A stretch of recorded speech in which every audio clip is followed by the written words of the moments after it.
reconstruction and long-term peace. The future reconstruction of Gaza must be credible, coordinated, and firmly anchored in legitimate governance structures and embedded in a broader political and credible political horizon. Gaza and the West Bank is a single, indivisible territorial unit for a future Palestinian state. The path forward is clear, a credible political process leading to a two-state solution, allowing Palestinians and Israelis to live side by side in peace and security. Greece stands ready to contribute actively and responsibly to the peace process, including through the scaling up of humanitarian assistance and the development aid in the West Bank. It continues to provide treatment to children from Gaza in Greek hospitals. We are also actively contributing to efforts aimed at stabilizing security conditions in Gaza, including through our participation in the Civil-Military Coordination Center. Overall, our objective is clear: to help prepare the ground for the day after in Gaza in close cooperation with the Palestinian National Committee and the Palestinian Authority, as well as with key regional partners such as Egypt. Peace requires the protection of civilians. Today, despite significant progress on the delivery of food and other goods, the humanitarian situation in Gaza remains difficult. Harsh weather conditions, devastated infrastructure, and shortages of food, water, and medical supplies continue to exacerbate suffering. Humanitarian access, including via Cyprus Maritime Corridor, must therefore be unimpeded. We're also concerned with recent developments affecting UNRWA, notably the demolition of its facilities in East Jerusalem.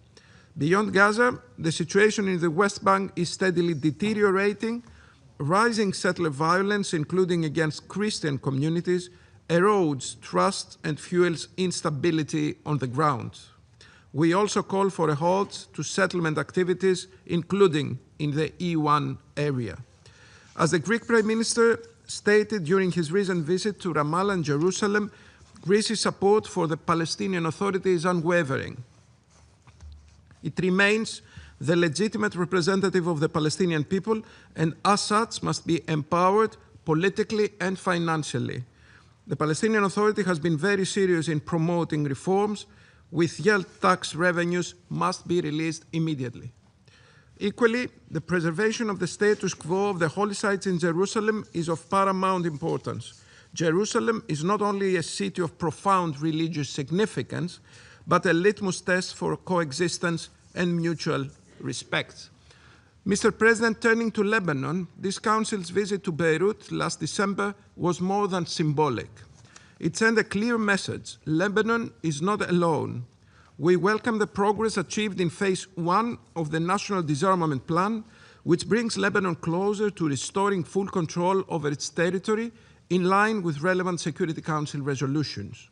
Nevertheless, disarmament must be coupled with sustained capacity building as well as clear plan for reconstruction. Greece considers Lebanon as a key partner for peace. It will support Lebanon in its efforts for security and prosperity. It recently delivered military equipment to the Lebanese armed forces and stands ready to do more.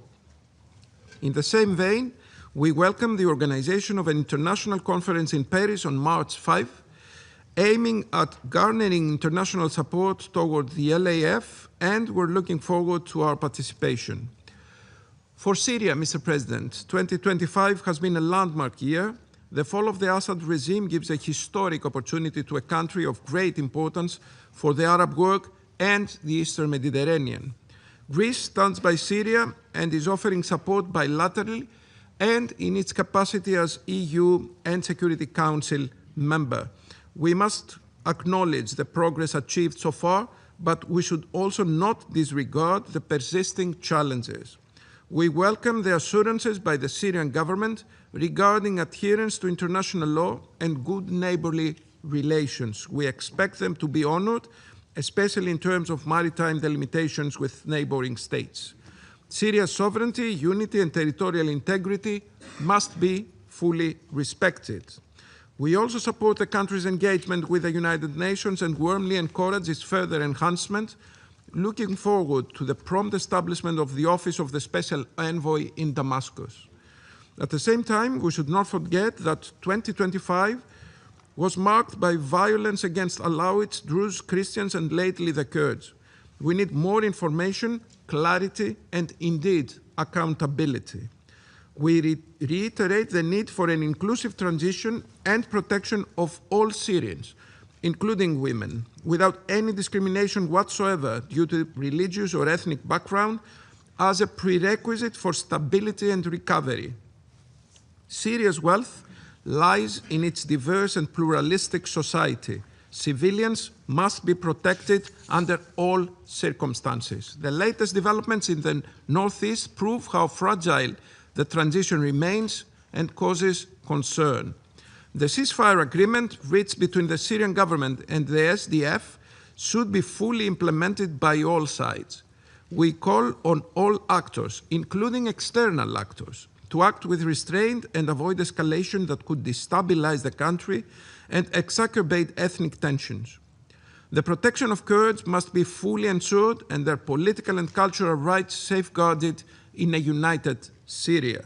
We would also like to underline the need to tackle terrorism and extremism and address the military and security sector reform. In particular, the fight against Daesh, ISIS should continue, and detainees camps must be fully safeguarded. Finally, on Yemen, we reaffirm our full respect for the sovereignty, unity, and territorial integrity, and we call upon all parties to engage constructively and in good faith in an inclusive, Yemeni-led and Yemeni-owned political process under the auspices of the United Nations. Despite the escalation in the south, we remain vigilant. While the situation in the Red Sea is becoming more complicated, we reiterate the importance of maritime security and freedom of navigation. The Red Sea constitutes a vital waterway for the region and the world, and the Houthis continue to pose a serious threat in this regard.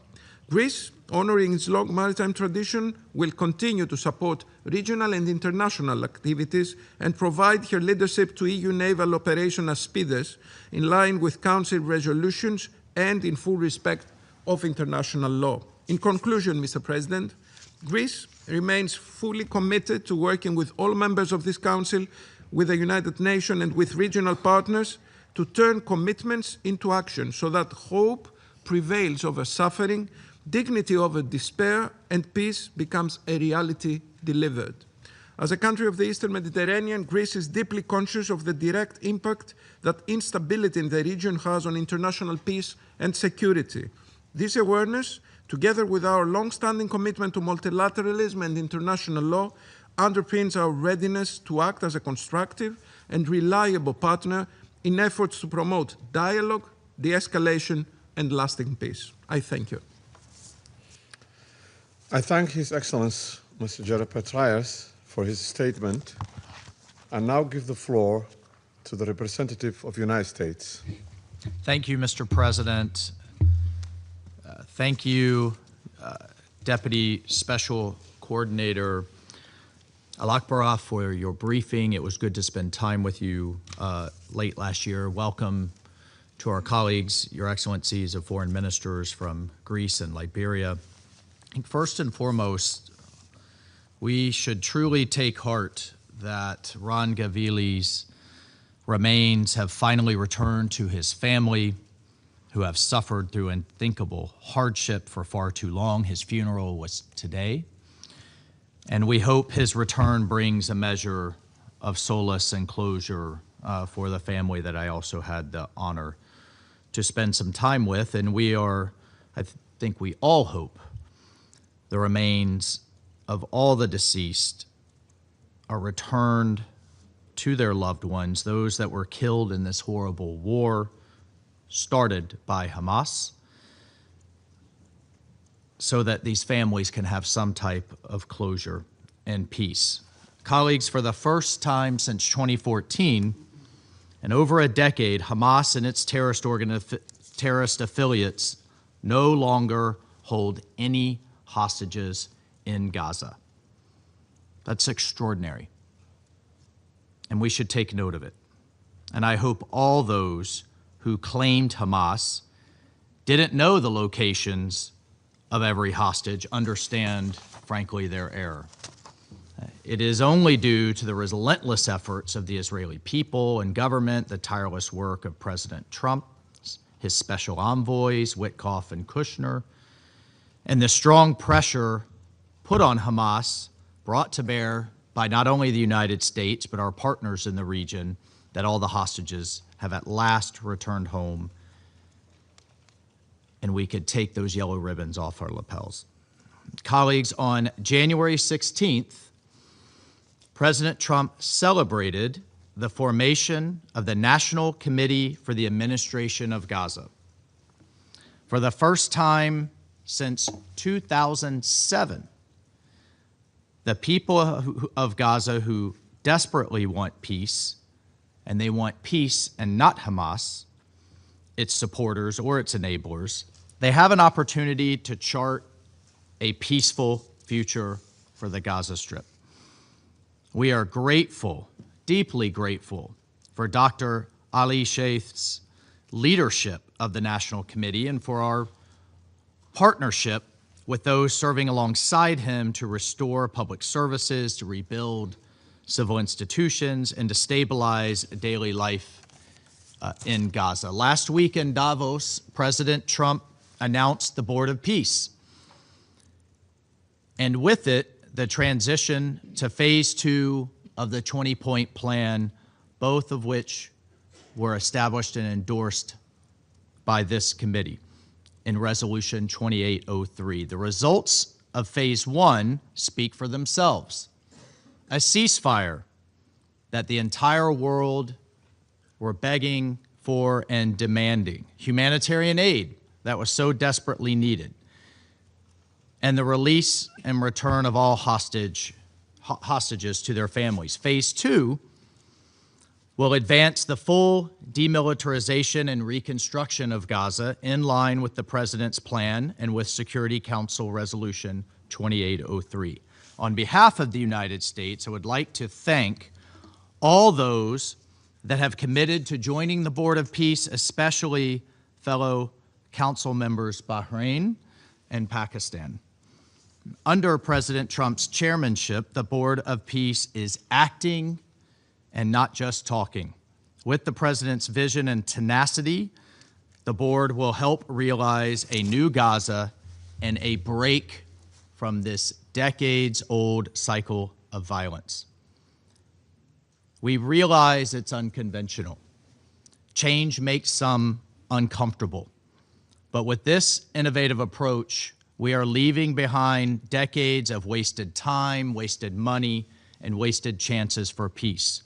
And we are already seeing results. With the cooperation and assistance of Israel and our Board of Peace partners, over 55,000 trucks have entered Gaza, bringing food, shelter, and medicine since the ceasefire began. Over 1.3 million people have received food assistance in December. We welcomed the reopening of Allenby Gate and King Hussein Bridge, the crossing between Israel and Jordan, and we welcome the full reopening of the Rafah border crossing, which will expedite the flow of medical evacuations. But we must take care. Assistance cannot devolve into dependence, and with support from the High Representative for Gaza, Nikolai Mladinov, the National Committee will restore essential services throughout Gaza and foster an economy where opportunity replaces unemployment and dependence. But before we can reach this goal, Hamas and other militant groups must lay down their arms. Point 1 of the President's 20-point plan is that Gaza will be a de-radicalized, terror-free zone that does not pose a threat to its neighbors. They must live up to their end of the bargain. Point 2 is that Gaza will be redeveloped for the benefit of the people of Gaza who have suffered for far too long and for more than enough. Only de-radicalization, only disarmament, only demilitarization will bring Gaza prosperity and stability, and we, along with our partners on the Board of Peace and in consultation with the National Committee, will apply pressure to Hamas to honor its commitment and to disarm. Hamas must not have any role in the governance of Gaza, directly or indirectly, in any form, period. All military, terror, and offensive infrastructure, including tunnels and weapon production facilities, will be destroyed and not rebuilt. International, independent monitors will supervise a process of demilitarization of Gaza to include placing weapons permanently beyond use through an agreed process of decommissioning and supported by an internationally funded buyback and reintegration program. New Gaza will be fully committed to building a prosperous economy and a peaceful coexistence with its neighbors. We salute and thank our friends who have agreed to contribute to the International Stabilization Force under the leadership of Major General Jasper Jeffers of the United States Army. The ISF will begin to establish control and stability so that the Israeli Defense Forces can withdraw from Gaza based on standards, milestones, and timeframes linked to demilitarization. These will be agreed upon between the IDF, the ISF, the guarantors, and the United States with an objective of a secure Gaza that no longer poses a threat to its neighbors or its citizens. Colleagues, the United States remains fully committed to working in close partnership with Israel, with key Arab and Muslim majority nations, and with the international community to bring the peace, the prosperity, and the security and dignity to the region that its people deserve. I thank you, Mr. President. I thank the representative of the United States for his statement and now give the floor to the representative of the United Kingdom. Thank you, President. I thank Deputy Special Coordinator Alakbarov for his briefing, and I also join others in welcoming the foreign ministers of Liberia and Greece to the Council today. This week brought the long-awaited return of the final remaining hostage in Gaza, Ran Gavili, killed while defending families at Kibbutz Alumim during the brutal Hamas attack on October the 7th. As my Foreign Secretary said, our thoughts are with Ran's family as they now finally lay him to rest. The suffering of October the 7th and the devastating conflict that followed serve as a powerful reminder of the importance of our collective efforts to secure lasting peace in the Middle East. I will make 3 points. First, we welcome the announcement of the Palestinian National Committee for the Administration of Gaza, an important step in implementing the peace plan and putting Palestinians at the heart of efforts to recover and rebuild. We call for the swift implementation of Phase 2 of the peace plan as set out in Security Council Resolution 2803, including the withdrawal of Israeli forces, the decommissioning of Hamas's weapons, the deployment of the ISF, and a clear timeline for transition of governance from the Board of Peace to a reformed Palestinian Authority. Hamas can have no role in the future governance of Gaza. Second, for the peace plan to succeed, we must also see urgent action to address the still catastrophic humanitarian situation. The UN reports that at least 9 infants have died of hypothermia this winter, including a 3-month-old baby last week. This is completely unconscionable, especially when life-saving shelter and medical supplies remain at the border, blocked by Israeli authorities. We welcome Israel's commitment to partially open the Rafah crossing. But this is not enough. Rafah and all crossings must be fully opened to allow life-saving humanitarian supplies to enter at scale. The UK condemns Israel's egregious attacks against UNRWA's compound in East Jerusalem and its restrictions on the work of international NGOs. These are the backbone of the humanitarian response, providing $1 billion of funding annually. And without them, Palestinians will face yet more suffering. We call on Israel to fulfill its humanitarian commitments under President Trump's 20-point plan and its obligations under international law. Finally, we cannot allow the deeply concerning trajectory of Israeli actions in the West Bank to undermine our efforts to secure peace. We condemn ongoing settler violence and outpost construction in Area B. And we call upon the Israeli government to tackle this with effective law enforcement and accountability measures as needed.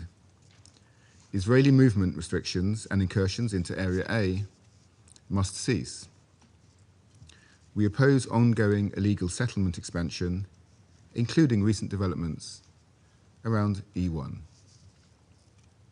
President, we cannot afford to lose momentum towards peace.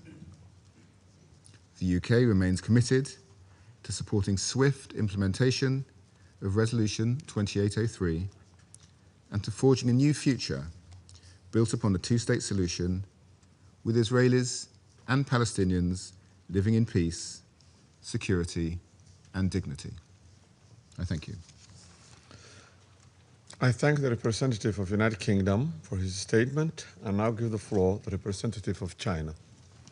谢谢主席，我感谢阿拉克巴罗夫副特别协调员的通报。中东是人类文明的摇篮，却长期饱受战乱之祸、流离之苦，是全球热点问题最集中的地区。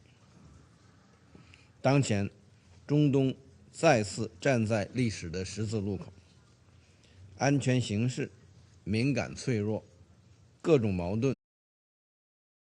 Remember that? Only Rosie O'Donnell? Ireland has done us tremendous. The head of Ireland said, are all you people? The head of Ireland said, are all you people this way? We don't want that. But Ted Cruz has one thing that I like. If I ever have problems, because it's hard to get people approved, he's a brilliant legal mind. He's a brilliant man. If I nominate him for the United States Supreme Court, I will get 100% of the vote. The Democrats will vote for him because they want to get him the hell out. And the Republicans will vote for him because they want to get him the hell out, too. Where's Ted? Where are you, Ted? Do anything that you don't know about. I have given him my complete and total endorsement. Burt Jones. Where are you, Burt? Thank you, Burt. Great guy. Chief Design Officer of the United States, Joe Gebbia. Joe, thank you. Great idea, great ideas. Also, we have Mr. Wonderful, Kevin O'Leary. I like Kevin O'Leary. Where's Kevin O'Leary? Come on, Kevin, it's so nice. He's with me 90% of the... We got the TikTok deal done. Who the hell thought we could do that, right? Who the hell thought we could do that, right? I know, I wish he wanted to buy TikTok so much, and I would have done it, but his price was slightly lower. Slightly. He's fantastic. What a good, you're an entertainer, businessman, you had the whole quality, so I appreciate. I know what you do. Having done The Apprentice, I see you on television, you have what it takes, right? So I appreciate it, and thanks for all the nice things you do. And Cheryl Hines, where's Cheryl? Wow. Married to a very, very powerful, important man. And I said, I'll tell you, Bobby, she's strong. I watched her in an interview. I said, Bobby, you keep him in line, don't you, huh? She said, yes, I do. She's got no choice. He's doing a great job, and so are you. Yeah, he's doing a great job. He's doing a very different kind of a job, too, and he's doing things that people have wanted to do for a long time. And they didn't have the courage, so say hello to Bobby, okay? We're also pleased, my daughter, she went crazy when she heard that this was happening. I want to go. You know, she happens to be in the wrong state right now for that, but when she heard that there's a certain person that's here who's the greatest and most successful female rapper in history, Nicki Minaj. Come on. And, you know, and Nicki makes a lot of cash. Not as much as Michael Dell. Not quite. Not as much. But that's okay. But Nicki makes a lot of money, and she's generously stepping up. She's investing hundreds of thousands of dollars in Trump accounts to support the children and really the children of her incredible fans. That's great. Focus on that. Why should you give to somebody else's fans? Give to your fans. I like that. But and I just think she's great. You know, I've been hearing so much over the years because I didn't know Nicki, and I've been hearing over the years she's a big Trump supporter and a Trump fan, and she took a little heat on occasion. Her community isn't necessarily, I tell you, we did pretty damn well with that, with your community, as we say. But Nicki has been an unbelievable supporter. She gets almost as much as Mr. Wonderful over here. He's been another one that's been so good. But I'd like to ask you to come up, Nicki. Come on up. Come on. She's been such a great supporter, and a great supporter of Trump accounts.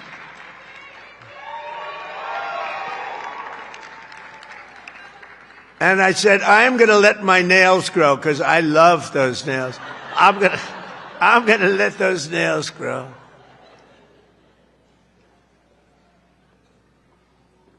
She's so good. She's been MAGA. What can I say? She's been with us all the way. Right, Alex? She's been with us all the way. And just want to thank her.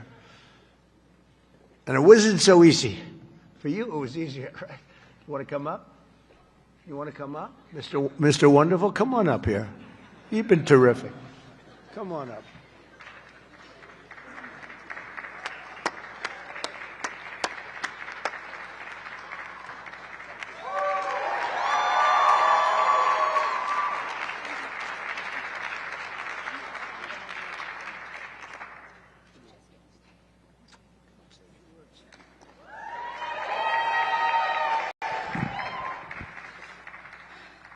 Hello.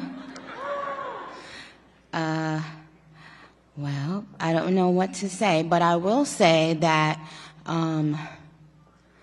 I am probably the president's #1 fan.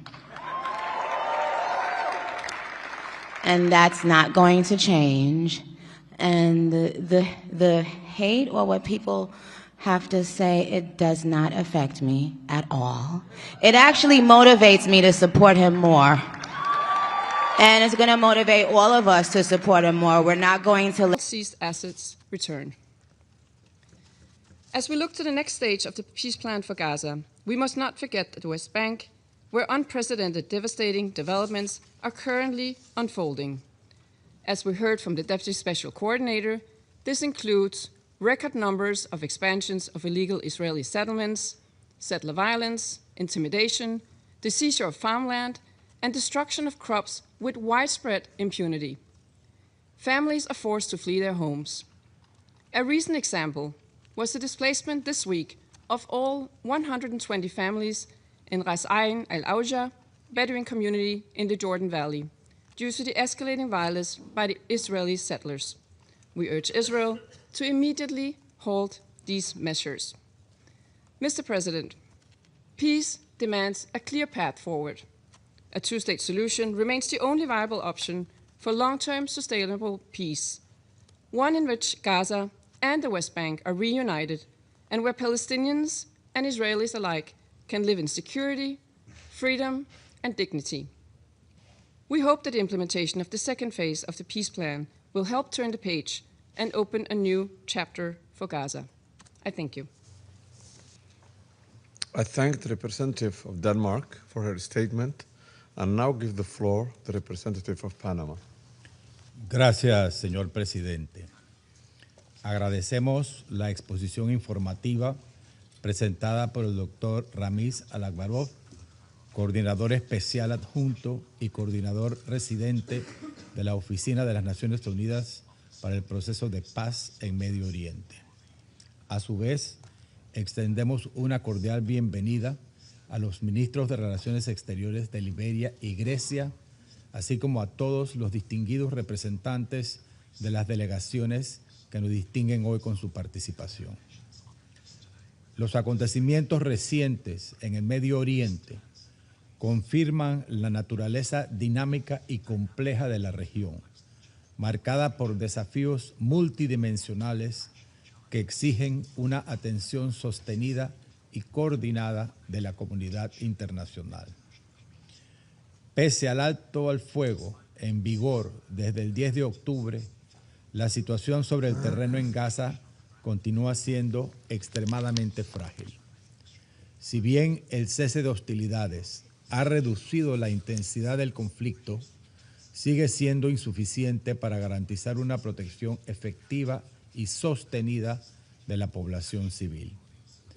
En ese contexto, Panamá reconoce los esfuerzos de mediación emprendidos por los Estados Unidos, Qatar, Egipto y Turquía como una contribución determinante para alcanzar un alto al fuego duradero y sostenido. De igual manera, reconocemos los esfuerzos del sistema de las Naciones Unidas y de sus socios humanitarios que han permitido avances concretos en un entorno sumamente adverso. No obstante, dichos avances siguen siendo frágiles y dependen de un acceso humanitario pleno, seguro, sostenido y sin obstáculos administrativos o burocráticos que impidan su operatividad.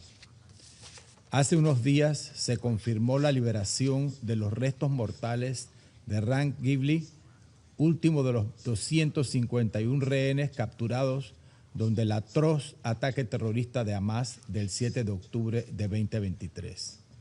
Reiteramos nuestras condolencias a todos los familiares de las víctimas y expresamos la esperanza de que el pueblo de Israel pueda poner punto final a este trágico episodio. Panamá votó en este Consejo a favor de la resolución 2803 de 2025, convencidos de la necesidad de abrir un espacio político que permitiera consolidar el cese de hostilidades, facilitar la asistencia humanitaria y sentar las bases para una fase de estabilización y transición en Gaza. Ese espacio ofrece una oportunidad que no debe perderse.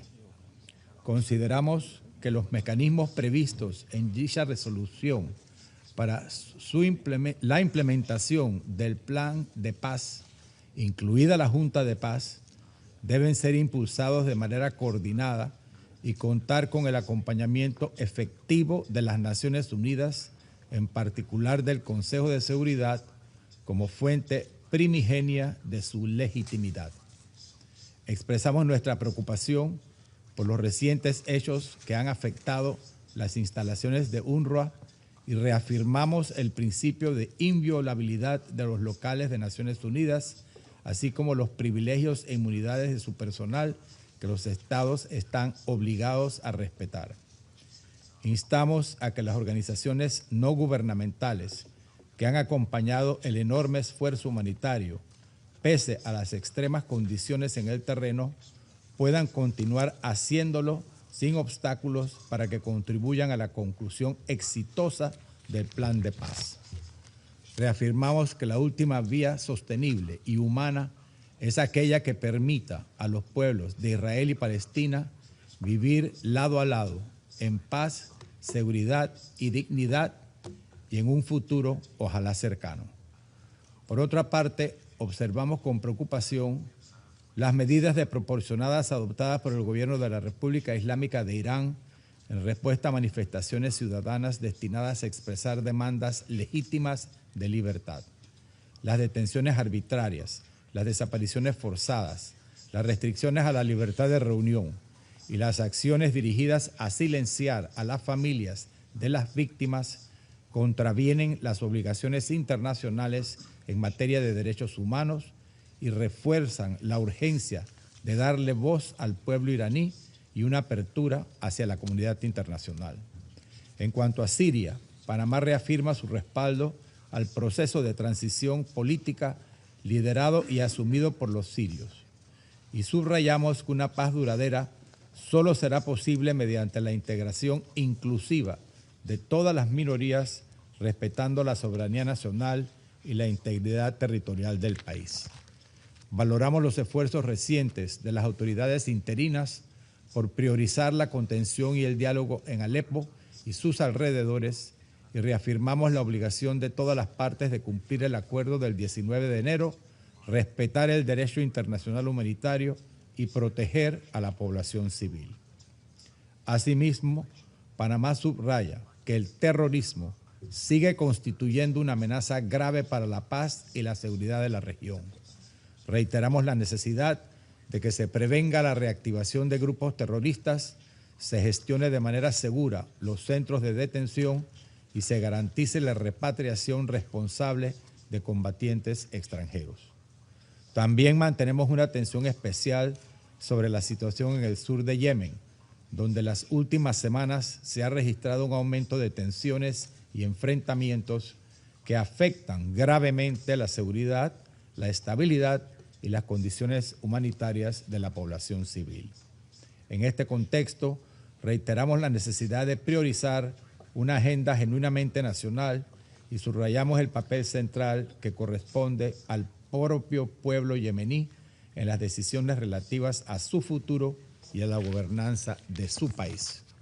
De igual forma, la situación en el Líbano continúa caracterizándose por una elevada volatilidad. La visita realizada por este Consejo en diciembre permitió constatar la fragilidad del alto al fuego vigente, las persistentes tensiones a lo largo de la frontera sur y los desafíos asociados a la implementación de la Resolución 1701 del 2006. Panamá reafirma la importancia de preservar la estabilidad a lo largo de la línea azul, de respetar plenamente el mandato de la Fuerza Provisional de las Naciones Unidas en el Líbano y de fortalecer el apoyo al ejército libanés como pilar esencial de la soberanía y la integridad territorial del país. Reconocemos asimismo a las mujeres que en todo el Medio Oriente, desde la sociedad civil y los espacios políticos que logran ocupar, abren caminos hacia la igualdad y la justicia, recordándonos que no puede haber paz ni desarrollo sin su participación plena, segura y significativa. Señor presidente, el futuro del Medio Oriente no puede construirse a espaldas de sus pueblos, ni los modelos impuestos desde el exterior, ni la intransigencia de actores políticos sin legitimidad ni respaldo popular ofrecen soluciones a los complejos desafíos que enfrenta la región.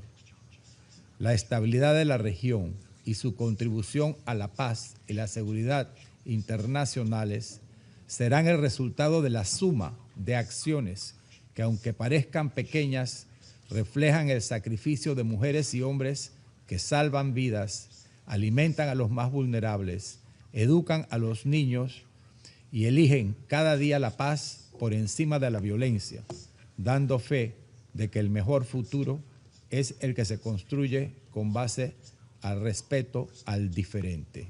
Muchas gracias. I thank the representative of Panama for his statement and now give the floor to the representative of the Russian Federation. Господин председатель, благодарим заместителя спецкоординатора ООН по ближневосточному мирному процессу Рамиза Алакбарова за брифинг о положении дел в регионе. Динамика ситуации последних дней в зоне Палестино-израильского конфликта дает основания для осторожного оптимизма и надежды на окончательный переход от логики конфронтации и насилия к дипломатии и экономическому возрождению. Приветствуем возвращение в Израиль тела последнего заложника Рона Гвили, что стало возможным благодаря передаче информации о его местонахождении палестинцам. Пусть раны, нанесенные израильской нацией 7 октября 2023 года, еще свежи, будем надеяться, что это символическое событие, ознаменовавшее окончательное воссоединение всех семей со своими близкими, заложит прочный фундамент для восстановления отношений между двумя народами. При этом ни в коем случае не следует забывать и о палестинцах, потерявших близких или разлученных со своими родными. Помимо свыше 70 тысяч погибших от ударов, голода и холода, палестинцы с момента прекращения огня в октябре 2025 года из-под завалов Газы выкопано 710 тел, тысячи продолжают покоиться там. Обнаружение каждого из них имеет не меньшее значение для палестинского народа и дела примирения. Отмечаем долгожданное начало второй фазы мирного плана президента Трампа, о котором 14 января объявила американская сторона.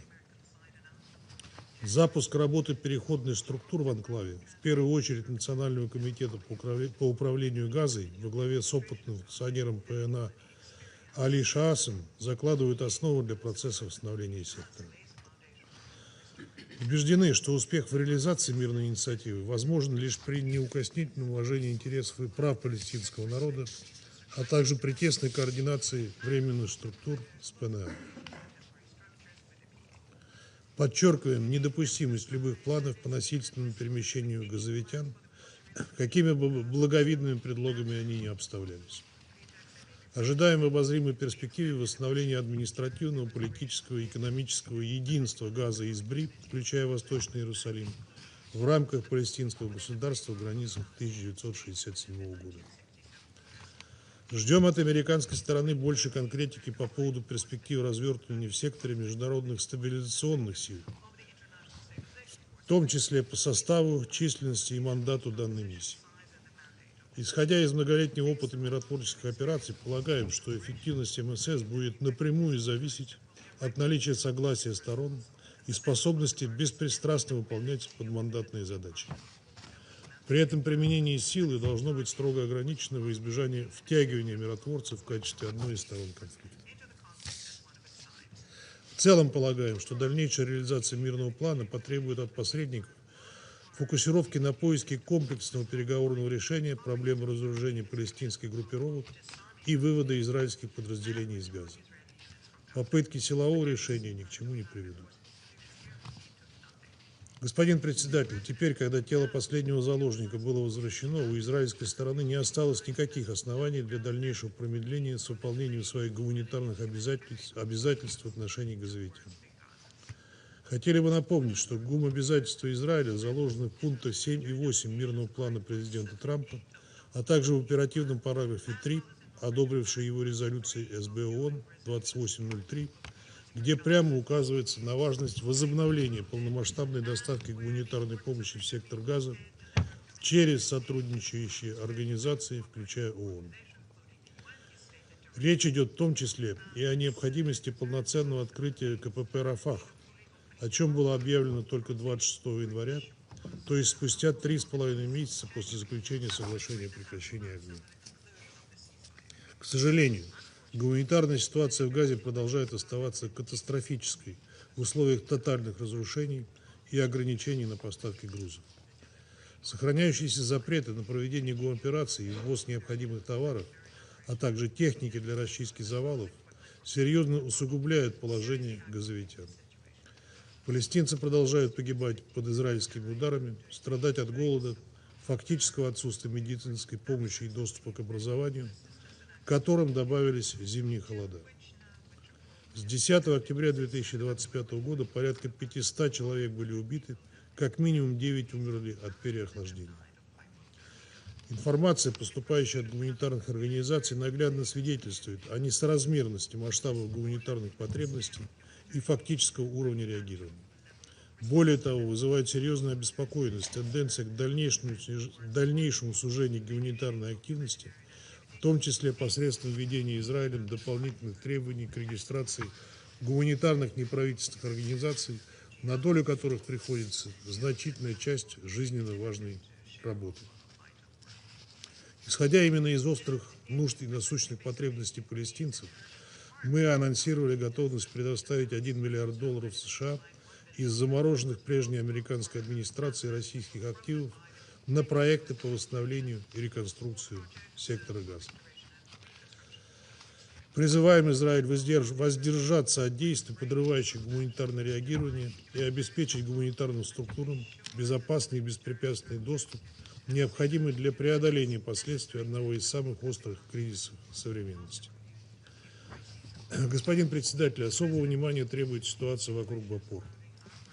На протяжении десятилетий агентство играло ключевую и безальтернативную роль в оказании помощи палестинскому населению как на ОПТ, так и в соседних арабских странах. Мандат агентства был продлен на очередной трехлетний период до 30 июня 2029 года резолюцией 8078 Генассамблеи ООН, за которую проголосовало подавляющее большинство стран-членов. На Бапор также лежит историческая ответственность за обеспечение выполнения резолюции 194 о праве палестинских беженцев на компенсации и возвращение. При этом сегодня агентство сталкивается с беспрецедентным давлением и системными препятствиями в своей деятельности. К сожалению, Бапор вынужден направлять значительные усилия не только на поддержку нуждающихся, но и на защиту собственных сотрудников от угроз, давления и преследований. Израильская сторона запретила поставки электроэнергии и воды на объекты Бапор, отменила налоговые льготы и иммунитеты от судебных исков, право на использование банковских и платежных средств. До конца января начнется принудительное отключение от системы электро- и водоснабжения школ, клиник и коммунальных объектов агентства, что отразится на получении социально значимых услуг десятками тысяч арабских жителей Восточного Иерусалима. С начала эскалации боевых действий в Газе убито 309 сотрудников Бапор. Выражаем искренние соболезнования родным и близким и призываем к беспристрастному расследованию и привлечению виновных к ответственности. Отмечаем недавнее заявление генерального секретаря ООН с решительным осуждением антибапоровского курса Израиля, включая снос 20 января штаб-квартиры агентства. Выражаем озабоченность подобными беспрецедентными шагами. Призываем израильское руководство отменить их и воздерживаться от дальнейшей односторонней кампании против ООНовской гуманитарной структуры, соблюдать свои обязательства в качестве страны-члена ООН. Напоминаем о содержащемся письме генерального секретаря от 8 января опции с передачей вопроса в Международный суд в случае невозможности решить разногласия по Конвенции о привилегиях и иммунитетах ООН от 1946 года в двустороннем порядке. Касательно Иерусалима отмечаем приверженность резолюциям 476 и 478 Совета Безопасности ООН о его оккупированном статусе и непризнании действий Израиля по распространению на город своего суверенитета. Господин председатель, позиция нашей страны по палестино-израильскому регулированию принципиальна и не подвержена конъюнктуре. Подтверждаем нашу поддержку двугосударственной формуле и справедливому решению палестинской проблемы на общепризнанной международно-правовой основе, без которых невозможно достижение подлинного мира и прочной безопасности на Ближнем Востоке. Благодарю вас.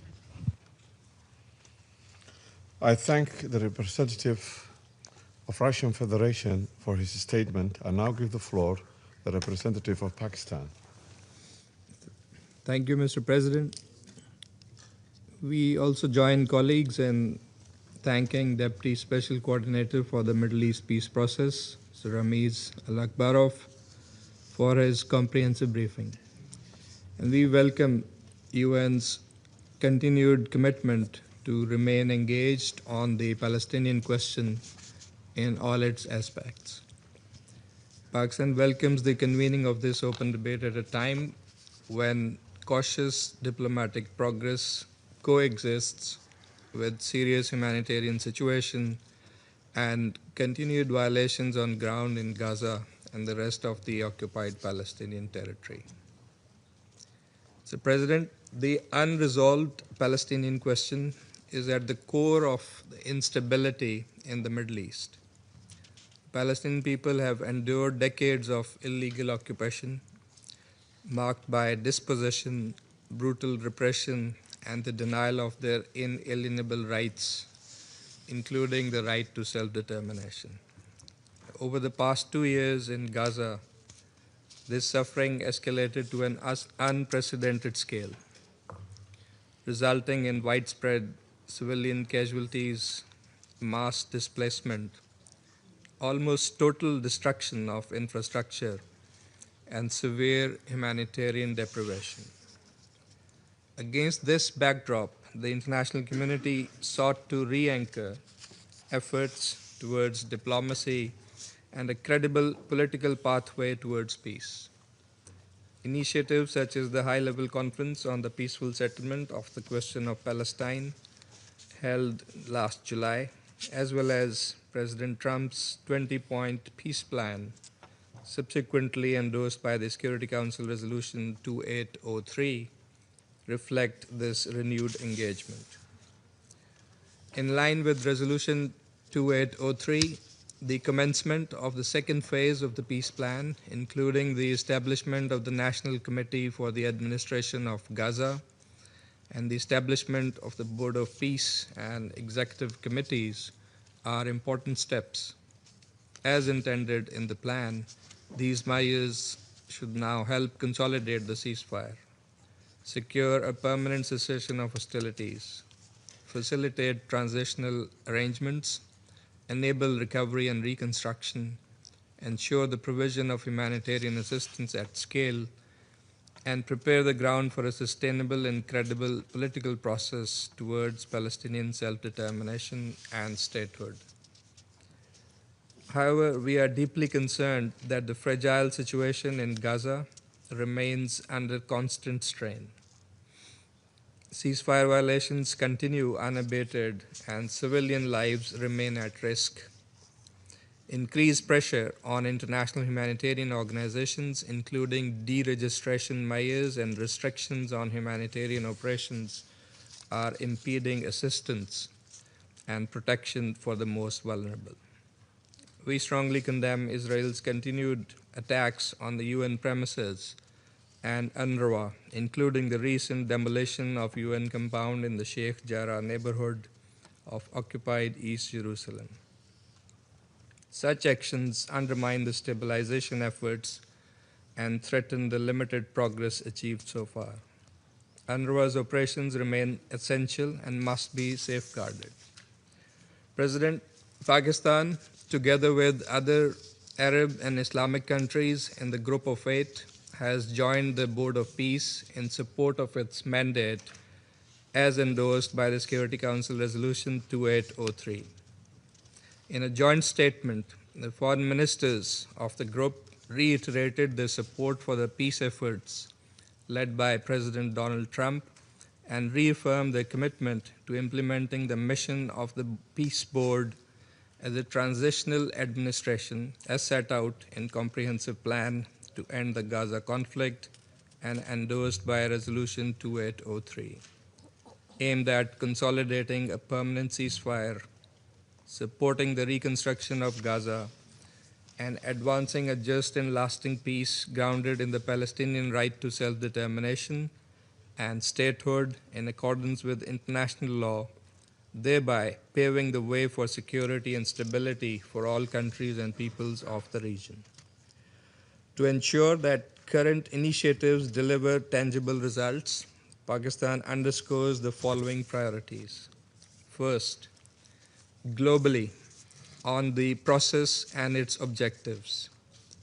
We hope that the Board of Peace, under the framework of Resolution 2803, will lead to concrete steps towards the implementation of a permanent ceasefire, further scaling up of humanitarian aid, reconstruction of Gaza, and realization of the right to self-determination of the people of Palestine through a credible, time-bound political process consistent with international legitimacy and UN resolutions, resulting in an independent, sovereign, and contiguous state of Palestine based on pre-1967 borders, with Al-Quds Al-Sharif as its capital. That, Mr. President, is the ultimate goal supported by the international community. Palestinian-led governance and institutional strengthening, with a central role of the Palestinian Authority, are indispensable in this regard. Second, and specifically on ceasefire, full respect for the ceasefire must be ensured with a view to a permanent cessation of hostilities. any military escalation, unilateral measures or provocations must be strongly countered as they jeopardize civilian protection and undermine confidence building. Third, on the humanitarian situation, attacks on UN premises, UNRWA, humanitarian organizations and personnel, and their facilities, as well as administrative restrictions on international organizations are unacceptable and contrary to international humanitarian law. Full, safe, sustained, and unimpeded humanitarian assistance at scale must be ensured. UNRWA's role in this regard remains critical. Fourth, recovery and reconstruction. That should begin without delay, with no annexation, forced displacement, or alteration of the territorial unity of the occupied Palestinian territory. The contiguity of Gaza and the West Bank is indispensable for the viability of the Palestinian state. Fifth, illegal settlement activity, settler violence, and attempts to alter the demographic, legal, or historical character of the occupied territory, including the holy sites, must cease immediately. Israel, the occupying power, must also be compelled to immediately halt its illegal and destabilizing actions in Syria and Lebanon in violation of their sovereignty and territorial integrity and the relevant Security Council resolutions. Israel must completely vacate all occupied Arab territories. Sixth, accountability is indispensable, for without justice and respect for international law, there can be no durable peace. And finally, the political horizon. A credible, irreversible, and time-bound process culminating in the realization of Palestinian statehood in accordance with international legitimacy. All diplomatic initiatives, including President Trump's Gaza peace plan, a high-level conference on the peaceful settlement of the question of Palestine, and the Global Alliance for the Two-State Solution, must reinforce one another through coordinated and concrete implementation. The international community, particularly this Council, bears the responsibility to translate renewed engagement into measurable change on the ground for the betterment of the Palestinian people. Pakistan's solidarity with the Palestinian people remains firm and unwavering. We stand ready to work with members of the Council, regional and international partners, and the United States to advance a just and lasting solution to the Palestinian question and a comprehensive peace in the Middle East. I thank you. I thank the representative of Pakistan for his statement and now give the floor to the representative of Kingdom of Bahrain. السيد الرئيس، يطيب لي بداية أن أتقدم بالشكر لسعادتكم ولوفد جمهورية الصومال الفيدرالية الشقيقة على رئاستكم المتميزة لمجلس الأمن هذا الشهر، وأشكر السيد رامز لاكروف نائب المنسق الخاص لعملية السلام على إحاطته، كما أرحب بأصحاب السعادة وزراء خارجية اليونان وليبيريا في اجتماعنا اليوم، وأرحب بجميع المشاركين في هذه الجلسة.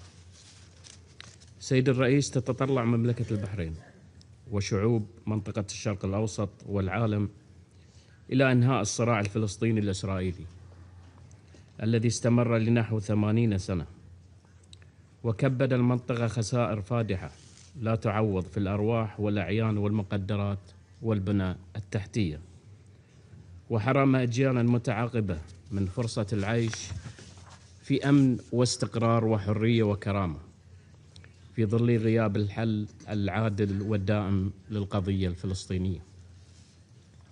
إن مملكة البحرين تؤمن إيمانا راسخا بضرورة أن يسود خطاب السلام والأمل في المنطقة وتوفير بيئة آمنة مستقرة مستدامة لتلبية حقوق الشعب الفلسطيني الشقيق في تقرير المصير وإقامة دولته المستقلة ذات السيادة جنبا إلى جنب مع دولة إسرائيل، بما يسهم في تعزيز السلم والأمن والازدهار لصالح جميع شعوب المنطقة وصون المصالح الدولية كافة، وذلك عن طريق انتهاج الحلول السلمية لإنهاء هذا الصراع عبر الحوار والتفاوض والمساعي الدبلوماسية. ويأتي انعقاد هذه الجلسة متزامنا مع إحياء اليوم الدولي للتعايش السلمي الذي بادرت بلادي مملكة البحرين باقتراح اعتماده في الأمم المتحدة، انطلاقا من إيمانها بأن ترسيخ ثقافة الحوار والاحترام المتبادل والتسامح والتعايش بين الشعوب يشكل أساسا لا غنى عنه لتحقيق السلام العادل والمستدام، ولا سيما في منطقة عانت طويلا من النزاعات والصراعات كمنطقة الشرق الأوسط. وتشيد مملكة البحرين بالمبادرات الإيجابية التي تمهد الطريق نحو تحقيق السلام العادل والشامل والدائم في المنطقة، تجدد ترحيبها بالإعلان عن بدء المرحلة الثانية من الخطة الشاملة لإنهاء الصراع في غزة برعاية فخامة الرئيس الأمريكي دونالد ترامب، وما تضمنته من تشكيل اللجنة الوطنية الفلسطينية لإدارة قطاع غزة بوصفها هيئة انتقالية مؤقتة، متمنين للجنة التوفيق في مهامها من أجل خدمة أبناء الشعب الفلسطيني والحد من معاناتهم وتحسين ظروفهم المعيشية. وفي هذا السياق جاء توقيع مملكة البحرين على ميثاق مجلس السلام في دافوس بناء على توجيه حضرة صاحب الجلالة الملك حمد بن عيسى آل خليفة ملك مملكة البحرين، ترحيبا بالدعوة الموجهة إلى جلالته من فخامة الرئيس الأمريكي للانضمام إلى مجلس السلام، إيمانا من المملكة بأهمية الدفع قدما نحو التطبيق الكامل لخطة السلام المطروحة بشأن قطاع غزة، بما تمثله من إطار دولي داعم لحماية وصون الحقوق المشروعة للشعب الفلسطيني الشقيق وتحقيق السلام المستدام في المنطقة. وتؤكد مملكة البحرين تقديرها للجهود التي تبذلها الولايات المتحدة الأمريكية في سبيل وقف الحرب وإحلال السلام المستدام في المنطقة، معربة عن أملها في أن يسهم مجلس السلام في تعزيز ودعم الاستقرار وتحقيق التنمية والازدهار للجميع. كما تدعو مملكة البحرين كافة الأطراف إلى العمل على إنجاح الجهود الدبلوماسية الأخيرة ولا سيما خطة ترامب للسلام، والتأكيد على اللجوء إلى الحوار والتفاوض لمعالجة أي عقبات أو شواغل، مؤكدين أهمية تثبيت وقف شامل ودائم لإطلاق النار في غزة وتسهيل إيصال المساعدات الإنسانية بشكل مستدام وكاف إلى المدنيين في القطاع، والبدء في إعادة الإعمار والتعافي. كما نؤكد رفض أي محاولات أو مخططات للتهجير القسري من الأراضي الفلسطينية أو التوسع الاستيطاني الذي يعد خرقا لقرار مجلس الأمن 2334 أو المساس بالوضع التاريخي أو الديني القائم في مدينة القدس، باعتبارها مدينة احتضنت على مر التاريخ الديانات السماوية الثلاث، اليهودية والمسيحية والإسلام، في تآخٍ وسلام. وتؤكد في هذا الإطار على مخرجات القمة العربية 33 قمة البحرين ومبادرتها التي شملت الدعوة إلى عقد مؤتمر دولي للسلام وتكثيف الجهود الدبلوماسية الرامية إلى زيادة الاعتراف الدولي بدولة فلسطين ودعم قبولها كدولة كاملة العضوية في الأمم المتحدة، وضرورة ضمان الحق في التعليم والخدمات الصحية للمتأثرين من الصراعات في المنطقة. كما نؤكد على أهمية دعم كافة الجهود الإقليمية والدولية الهادفة إلى رفع المعاناة عن الشعب الفلسطيني الشقيق، ومن ضمنها الجهود الإغاثية التي تطلع بها الأمم المتحدة عن طريق وكالة الأمم المتحدة لإغاثة وتشغيل اللاجئين الفلسطينيين الأونروا، لتقديم الدعم والإغاثة لملايين اللاجئين في الأراضي الفلسطينية والأردن وسوريا ولبنان، إلى حين التوصل إلى حل سياسي عادل وشامل يضمن كافة حقوقه المشروعة وفق القانون الدولي وقرارات الشرعية الدولية. وتشيد مملكة البحرين بالخطوات الإيجابية التي تنتهجها السلطة الفلسطينية، ومنها قبولها بخطة فخامة الرئيس الأمريكي بشأن غزة، وبقرار مجلس الأمن رقم 2803 باعتبارهما مسارا إيجابيا نحو وضع دائم ومستقر في قطاع غزة كجزء لا يتجزأ من الدولة الفلسطينية. كما ترحب مملكة البحرين بعزم السلطة الفلسطينية إجراء الانتخابات المحلية في الضفة الغربية وقطاع غزة في 15 من أبريل المقبل، تأكيدا على أهمية المسار الديمقراطي ومشاركة الشعب الفلسطيني في تقرير مستقبله. وفي الختام تجدد مملكة البحرين دعوتها للمجتمع الدولي إلى ضرورة دعم حقوق الشعب الفلسطيني في إقامة دولته الوطنية المستقلة وعاصمتها القدس الشرقية وفقا لحل الدولتين وقرارات الشرعية الدولية ذات الصلة وقبولها كدولة كاملة العضوية في الأمم المتحدة.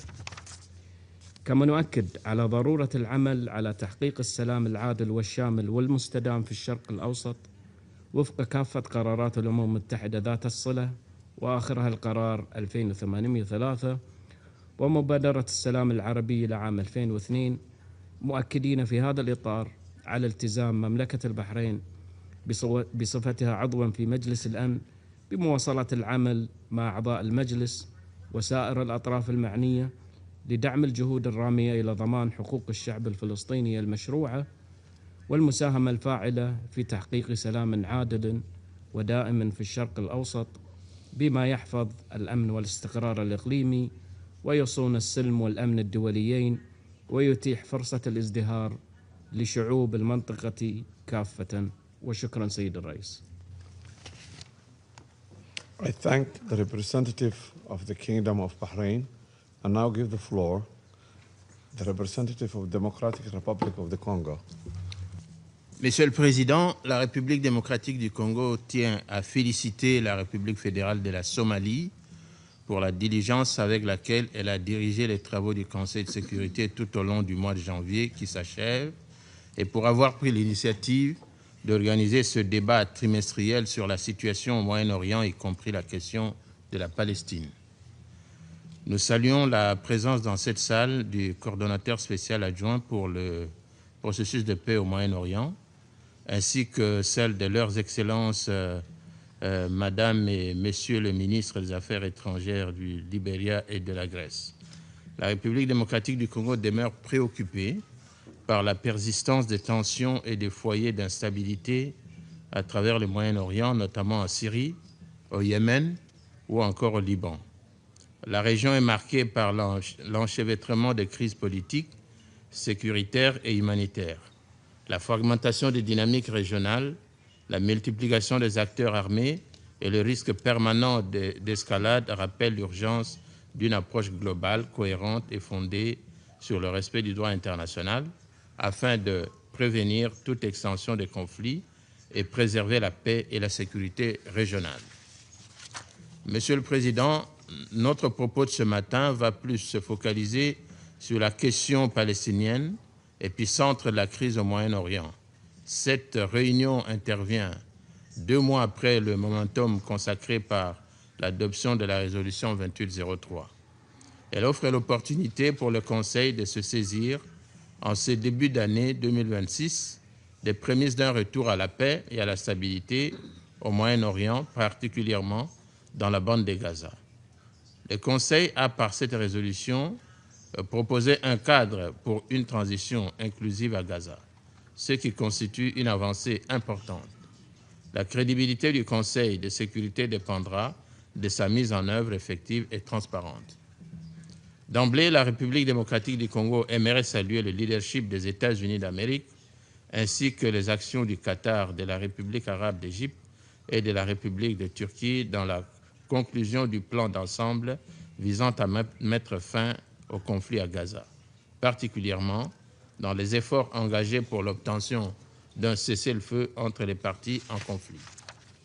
Cette avancée historique suscite certes l'espoir d'une dynamique positive en faveur des populations piégées par la guerre, mais conduit également à rappeler, une fois de plus, la prévalence de la retenue, du dialogue et de la diplomatie comme solution aux crises, même les plus aiguës. Aussi, la situation de Gaza rappelle que, sans volonté politique réelle et sans engagement sincère, aucune désescalade ni aucune paix ne peuvent être envisagées. Monsieur le Président, la République démocratique du Congo note avec satisfaction les avancées sur le plan politique et diplomatique dans la résolution de la crise à Gaza. Elle salue notamment la récente nomination des animateurs du Conseil de paix et du Comité national pour l'administration de Gaza. Elle tient néanmoins à attirer l'attention du Conseil sur la situation humanitaire qui demeure profondément alarmante. La protection des civils, du personnel humanitaire et des infrastructures civiles doit rester une priorité absolue, conformément au droit international humanitaire. Malgré une amélioration partielle de l'acheminement de l'aide, les besoins demeurent immenses. La République démocratique du Congo appelle avec insistance à garantir un accès humanitaire sûr, rapide et sans entrave, ainsi qu'à un appui financier accru pour soutenir la réponse humanitaire des Nations unies. À cet égard, nous soulignons la nécessité d'une approche constructive face au rôle de l'Office de secours et des travaux des Nations unies pour les réfugiés de Palestine dans le Proche-Orient et les garanties de sécurité à accorder aux agents des Nations unies pendant l'exercice de leur mandat, en particulier celles touchant à la protection des populations civiles vulnérables. Monsieur le Président, pour conclure, les membres du Conseil ont une responsabilité collective de veiller au respect du cessez-le-feu et de s'assurer que celui-ci se transforme en une paix durable. Ils sont appelés à rester unis, vigilants et engagés afin d'accompagner les parties vers une stabilité réelle au bénéfice de toutes les populations de la région. Je vous remercie. I thank the representative of the Democratic Republic of the Congo for his statement, and now give the floor to the representative of Latvia. Thank you, Mr. President. I would like to thank Deputy Special Coordinator Mr. Ramiz Alakbarov for his briefing.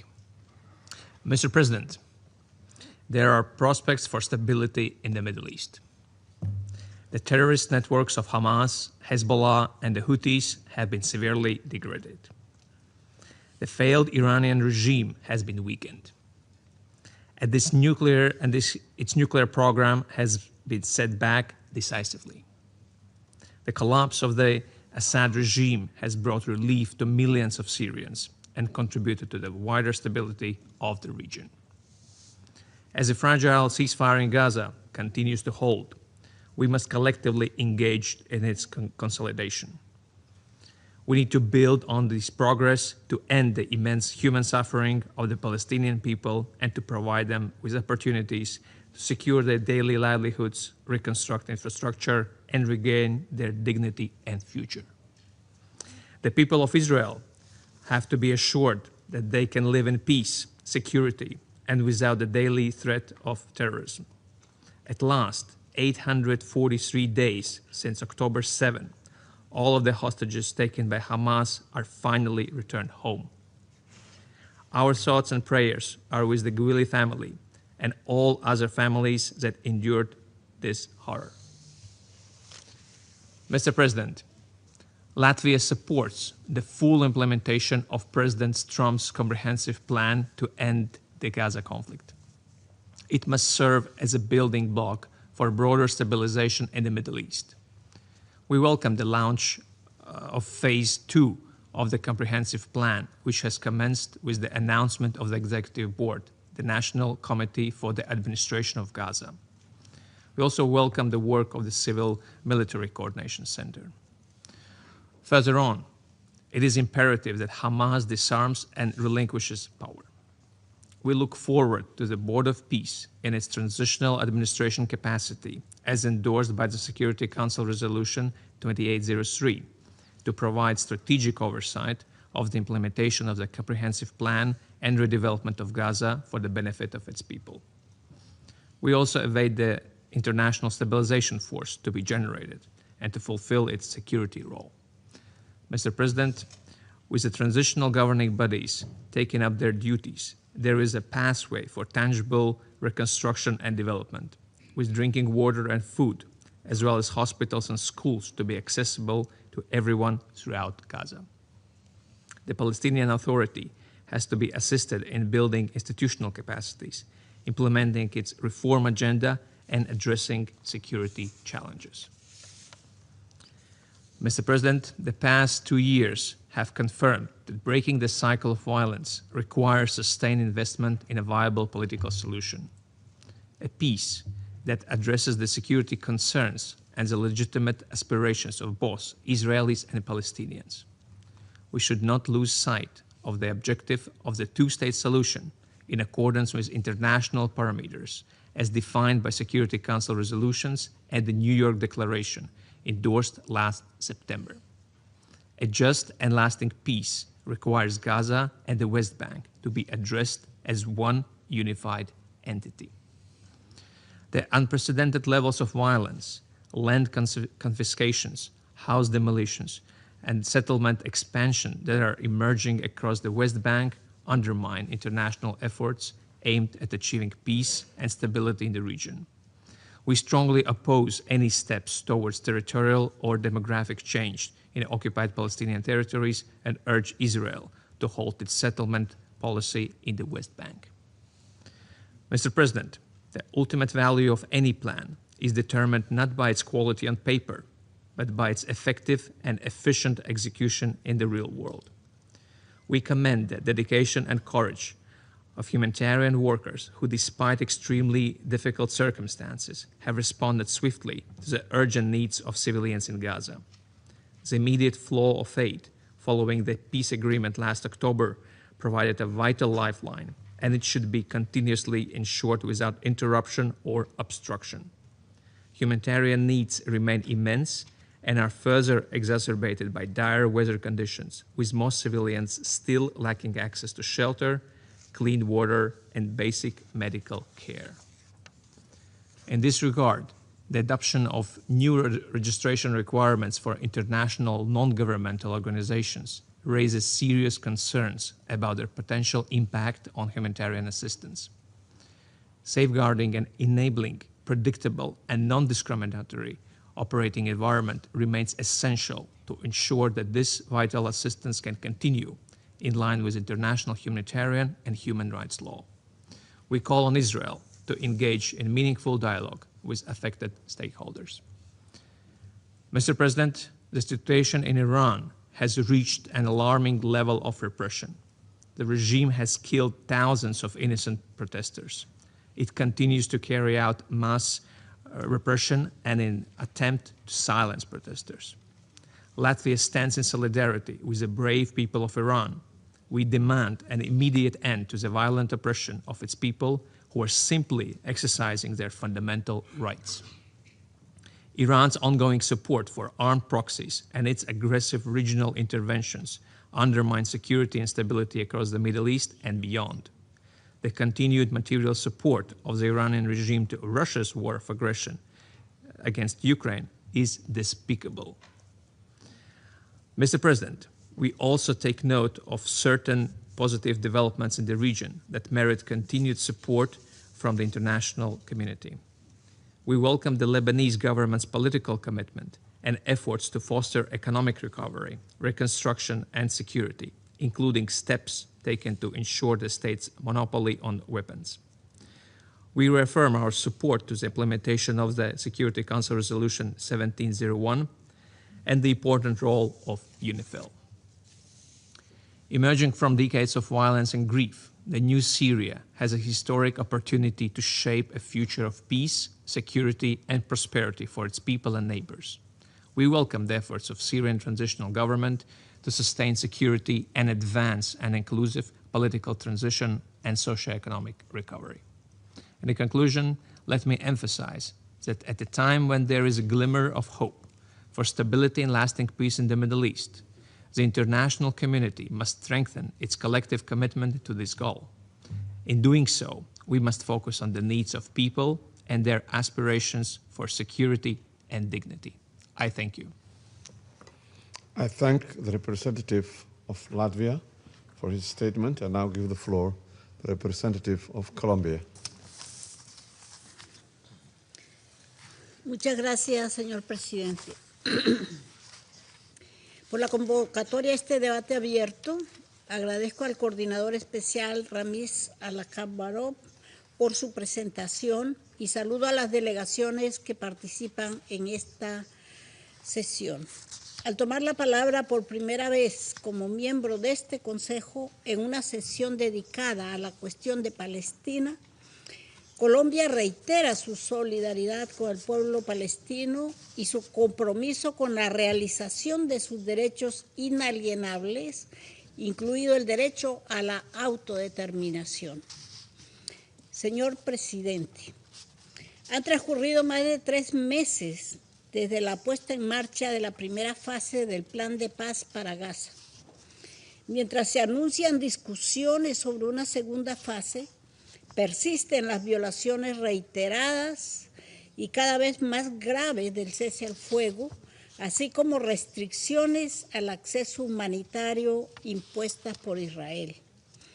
Han sido 3 meses en los que los sobrevivientes del genocidio en Gaza han enfrentado la destrucción total de sus medios de vida, soportando las inclemencias del invierno, mientras la potencia ocupante mantiene cerrados los cruces, restringe de manera injustificada el ingreso de bienes esenciales para la supervivencia y arremete contra más de 37 organizaciones humanitarias que constituyen la única línea de vida para millones de palestinos. A lo anterior se suma el uso sistemático de la tortura, tratos crueles, inhumanos y degradantes, incluida la violencia sexual contra palestinos detenidos, entre ellos mujeres y niños. Estas prácticas, documentadas por mecanismos de las Naciones Unidas, se han intensificado en los últimos 2 años y se cometen en un contexto de casi total impunidad. El nivel de crueldad de estos hechos exige una condena clara y la rendición de cuentas inmediata. Mientras tanto, la campaña de desinformación contra el Organismo de Obras Públicas y Socorro de las Naciones Unidas para los Refugiados de Palestina en el cercano Oriente no cesa. A los gravísimos ataques, la demolición y destrucción deliberada de infraestructura de las Naciones Unidas en el complejo de UNRWA en Sheikh Jarrah, se suman decisiones adoptadas por el Knesset que contravienen de manera flagrante los privilegios e inmunidades de las Naciones Unidas y desconocen las obligaciones de Israel conforme al derecho internacional, como lo ha dejado claro la Corte Internacional de Justicia en su opinión consultiva del 22 de octubre de 2025.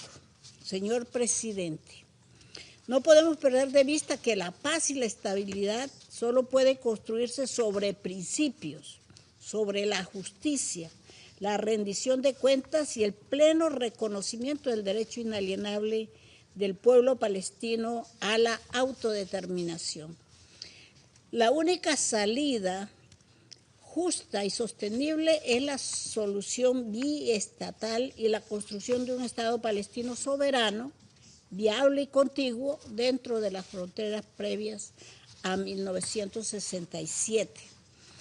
En las actuales circunstancias, este Consejo debe ser absolutamente claro en lo siguiente. Primero, ninguna línea de armisticio puede interpretarse como una redefinición de fronteras internacionalmente reconocidas y la anexión de territorios, tanto en Gaza como en Cisjordania, es inadmisible.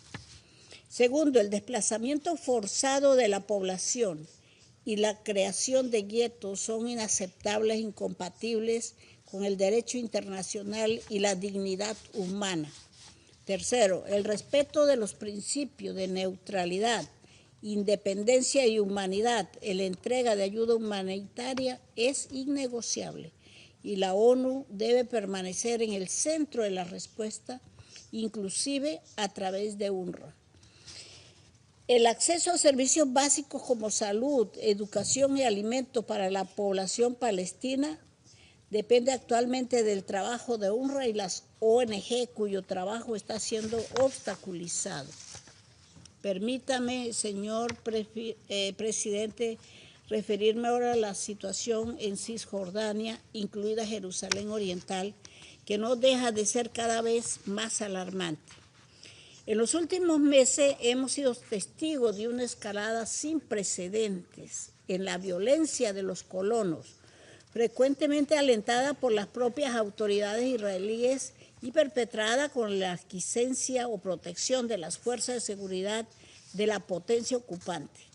La expansión acelerada de los asentamientos, la aprobación de nuevas unidades por parte del Knesset, los ataques contra universidades e infraestructura civil, la asfixia deliberada de la economía palestina y los atentados cotidianos contra la vida y la propiedad de la población palestina no dejan duda sobre la existencia de una política sistemática orientada a hacer imposible la vida para los palestinos en toda Cisjordania.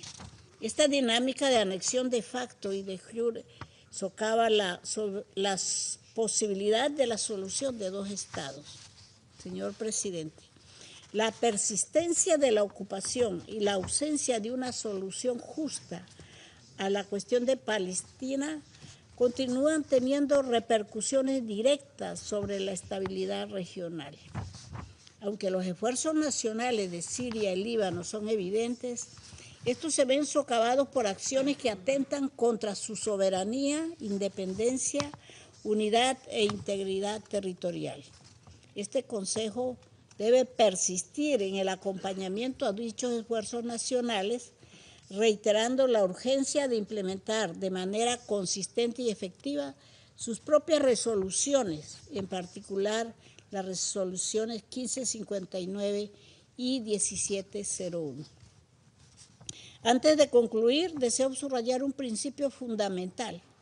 El futuro de Palestina debe ser decidido por el pueblo palestino. No son aceptables nuevas formas de protectorado ni esquemas de administración externa que reproducen lógicas coloniales, ni en Palestina ni en ninguna otra parte del mundo. La autodeterminación es una piedra angular de esta organización y Colombia continuará defendiéndola.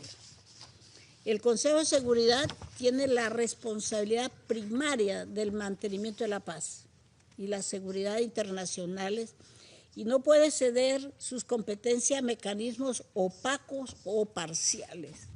Seguiremos de cerca los avances en la implementación de la segunda fase del Plan de Paz, de conformidad con lo autorizado por la Resolución 2803. Hacemos un llamado a mantener este Consejo oportunamente informado y a incorporar plenamente las prioridades y necesidades del pueblo palestino. En nuestra responsabilidad como Estados miembros, garantizar que las Naciones Unidas sea parte integral de los esfuerzos para alcanzar una paz justa, sostenible y duradera en Palestina y en toda la región de Oriente Medio. Una paz basada en el respeto de la vida, el derecho internacional y la dignidad humana. Muchas gracias. I thank the representative of Colombia for her statement. I shall now make a statement in my capacity as the representative of Somalia.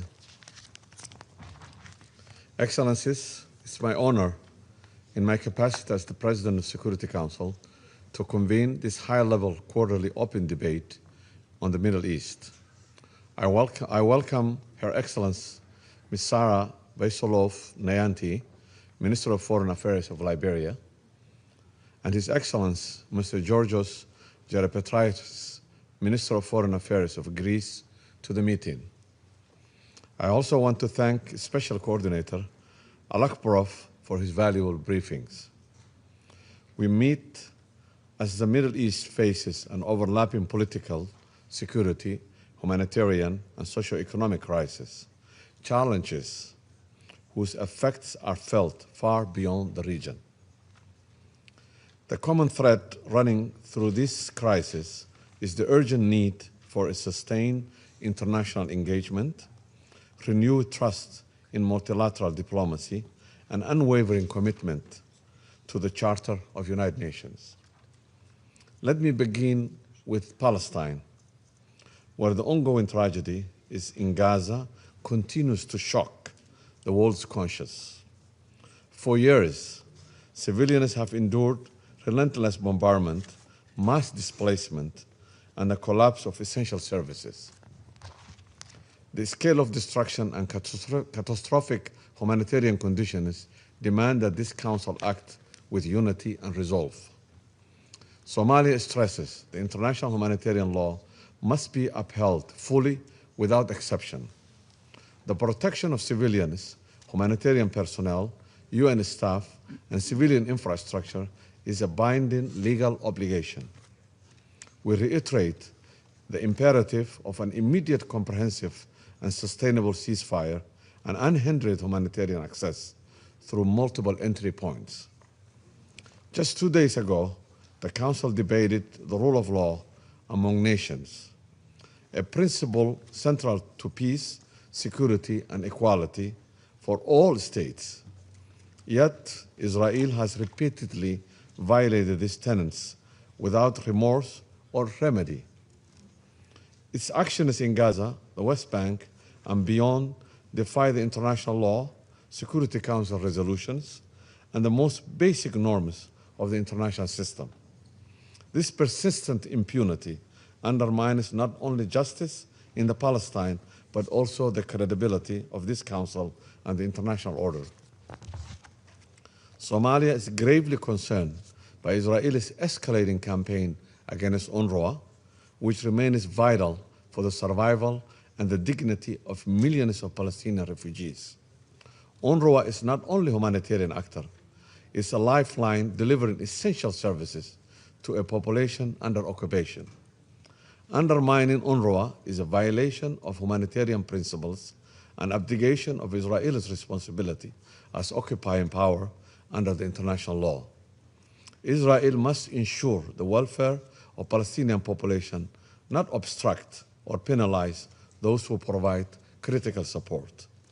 We further condemn Israel's recent actions to recognize secessionist group in northwestern Somalia as an independent entity and reported plan to forcibly relocate Palestinians in the region in Somalia.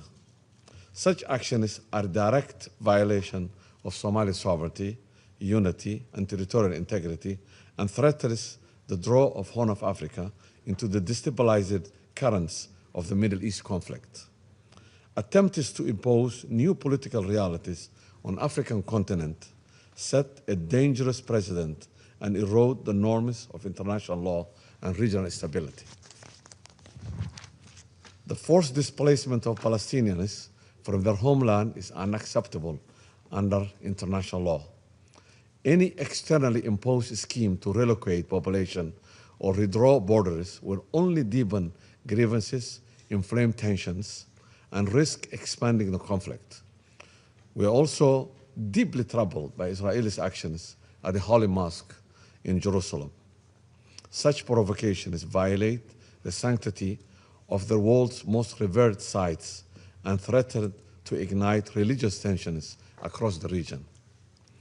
Respect for religious sites is a fundamental obligation, and all parties must refrain from actions or rhetoric that endanger these sacred places and fragile coexistence they symbolize. The future of Gaza and the West Bank must be shaped by Palestinians themselves, restoring their political and territorial unity.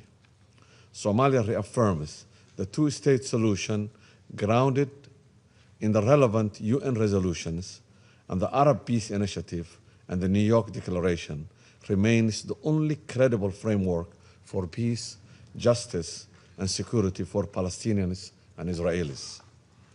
Turning to Lebanon, the situation along the Blue Line remains deeply concerning.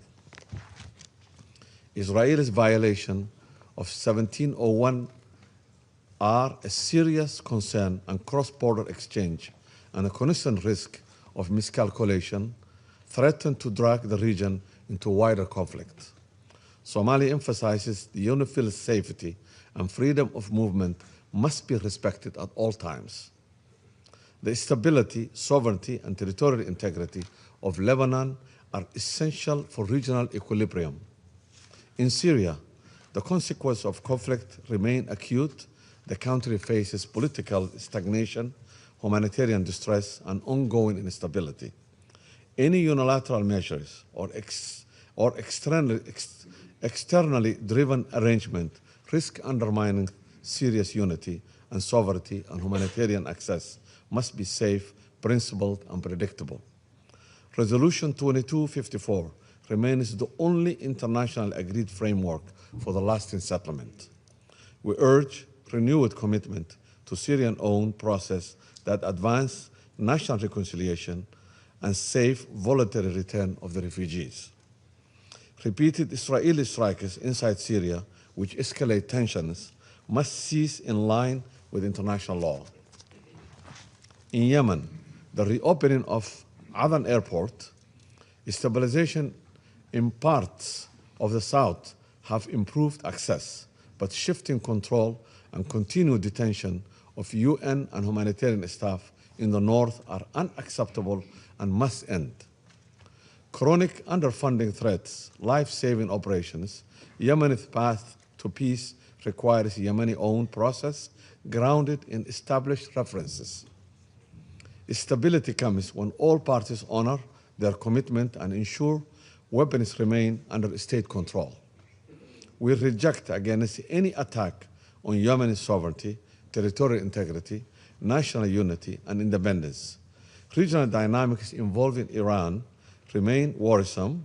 Rising tensions across the maritime area, the land domains risk miscalculation and expanding conflict. Somalia underscores the urgent need for restraint, de-escalation, and respect for sovereignty. A structured regional dialogue grounded in non-interference and mutual respect is essential to stability. Across all these crises, one truth stands out. The Middle East challenges are deeply interconnected, and the common denominator is clear. Lasting peace and stability can only be achieved when all parties respect international law, uphold the responsibility, and embrace dialogue over confrontation. Fragmented responses will not yield sustainable solutions.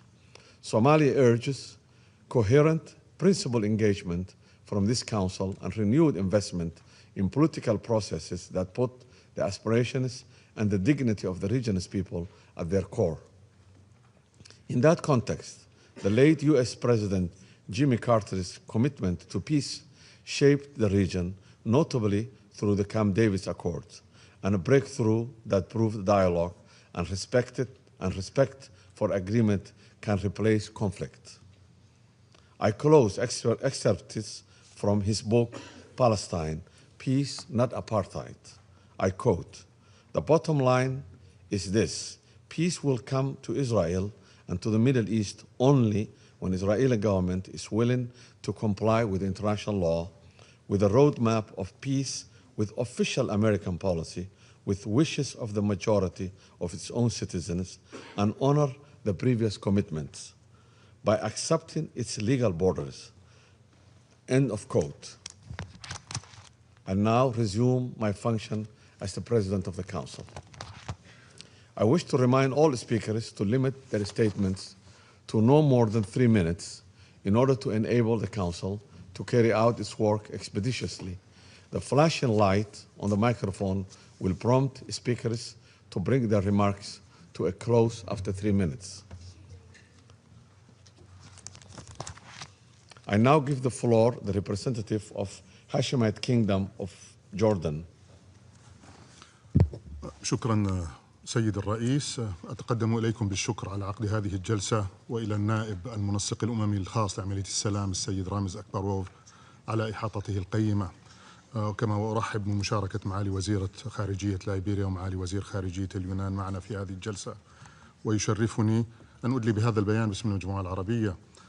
نجتمع اليوم في لحظة مفصلية بعد أكثر من عامين من الحرب التي شنتها إسرائيل على قطاع غزة، وتؤكد فيها المجموعة العربية على أهمية التزام إسرائيل باتفاق وقف إطلاق النار فيها الذي تم التوصل إليه في تشرين الأول 2025 بجهود أمريكية، والكف عن انتهاكاتها له، وتطالب بتنفيذ اتفاق وقف إطلاق النار بجميع مراحله وبنوده. وبهذا الصدد تثمن المجموعة العربية الدور الذي اطلع به فخامة الرئيس الأمريكي في التوصل إلى اتفاق وقف إطلاق النار، والجهود الحثيثة التي بذلتها كل من جمهورية مصر العربية ودولة قطر وجمهورية تركيا في إنجازه. ونؤكد على أهمية بدء المرحلة الثانية منه وصولا إلى تطبيق خطة الرئيس ترامب الشاملة وقرار مجلس الأمن رقم 2803 بالكامل. ونشدد على أهمية إطلاق جهود التعافي المبكر وإعادة الإعمار في جميع أنحاء غزة، وأن مستقبل قطاع غزة يجب أن يستند على وحدته وارتباطه مع الضفة الغربية وبها، وأن تتولى السلطة الوطنية الفلسطينية صاحبة الولاية مقاليد الحكم في القطاع وضمان وحدته مع الضفة الغربية بما في ذلك القدس الشرقية، وضمان ممارسة الشعب الفلسطيني حقه في تقرير المصير واستقلال دولته. تدين المجموعة العربية كافة الإجراءات الإسرائيلية العسكرية والسياسية والتشريعية والمالية الرامية لتقويض السلطة الفلسطينية، وتطالب المجتمع الدولي بالتصدي لها. السيد الرئيس، إن تشكيل مجلس السلام واللجنة الوطنية الفلسطينية لإدارة قطاع غزة بوصفهما هيئتان انتقاليتان مؤقتتان أنشئتا عملا بقرار مجلس الأمن رقم 2803 يجب أن يؤدي إلى تثبيت الوقف الدائم لإطلاق النار ومنع التهجير والضم وانسحاب إسرائيل الكامل من القطاع ودعم إعادة إعمار غزة والدفع نحو أفق سياسي حقيقي يفضي إلى استقلال الدولة الفلسطينية ذات السيادة على خطوة الرابع من حزيران 1967 وعاصمتها القدس الشرقية، وتحقيق السلام العادل والشامل وفقا لقرارات الشرعية الدولية ومبادرة السلام العربية وعلى أساس حل الدولتين. كما تشدد المجموعة على ضرورة إلزام إسرائيل القوى القائمة بالاحتلال برفع جميع القيود والعوائق أمام إدخال المساعدات الإنسانية وفتح جميع المعابر دون انتقائية أو تأخير بما يضمن وصولها إلى جميع أنحاء القطاع امتثالا لالتزاماتها بموجب القانون الدولي وقرارات مجلس الأمداد الصلة.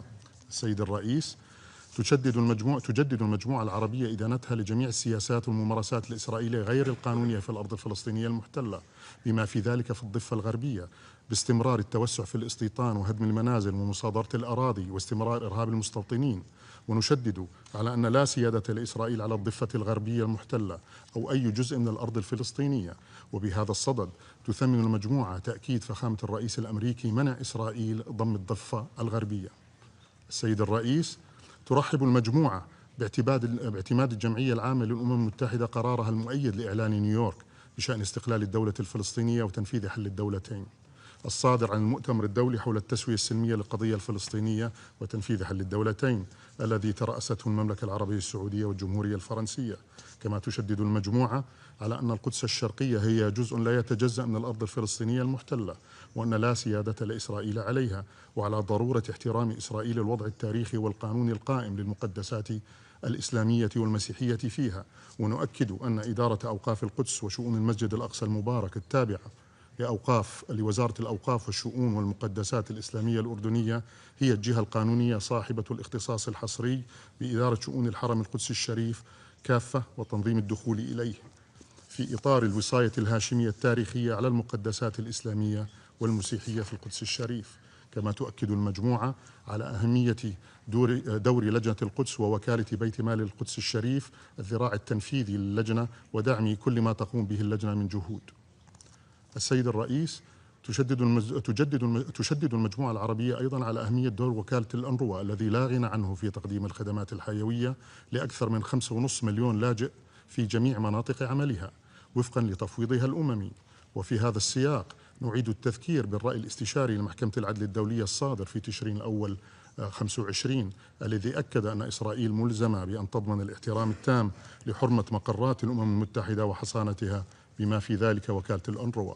ومن هذا المنطلق تدعو المجموعة مجلس الأمن والمجتمع الدولي إلى تحمل مسؤولياته القانونية والتصدي للقرارات والخروقات الإسرائيلية المدانة التي تستهدف الأنروا، وآخرها تهديم مباني داخل مجمع الأنروا في حي الشيخ جراح في القدس الشرقية، كما وتجدد دعوتها للمجتمع الدولي لتوفير الدعم السياسي والمالي للوكالة للتمكن من الاطلاع بدورها الذي لا غنى عنه.